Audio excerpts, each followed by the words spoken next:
বর্তমান প্রজন্মের জনপ্রিয় অভিনেতা সিয়াম আহমেদকে নিয়ে নতুন সিনেমা বানাচ্ছেন নির্মাতা মেহেদী হাসান হৃদয়।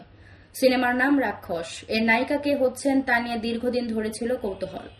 প্রথমে সিয়ামের বিপরীতে কয়েকজন নায়িকার নাম শোনা গেলেও সেটি আনুষ্ঠানিকভাবে নিশ্চিত করা হয়নি। এবার নতুন খবর মিলেছে, রাক্ষস সিনেমার নায়িকা হিসেবে চূড়ান্ত হয়েছেন সাবিলা নূর।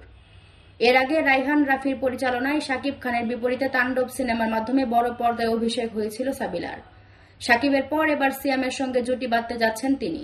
সূত্র বলছে, সাবিলা নূর ইতিমধ্যে রাক্ষসের জন্য চুক্তিবদ্ধ হয়েছেন। শীঘ্রই এই বিষয়ে আনুষ্ঠানিক ঘোষণা আসবে। আনুষ্ঠানিক ঘোষণা না আসা পর্যন্ত সিনেমাটি নিয়ে মন্তব্য করেননি কেউ। জানা গেছে, শীঘ্রই সংবাদ সম্মেলন করে রাক্ষসের নায়ক নায়িকা সহ পুরো অভিনয় শিল্পীর নাম প্রকাশ করা হবে। তবে হৃদয় এবার তার সিনেমায় দেশি নায়িকাকে নিয়ে কাজ করবেন বলেও নিশ্চিত করেছেন তার ঘনিষ্ঠ সূত্র।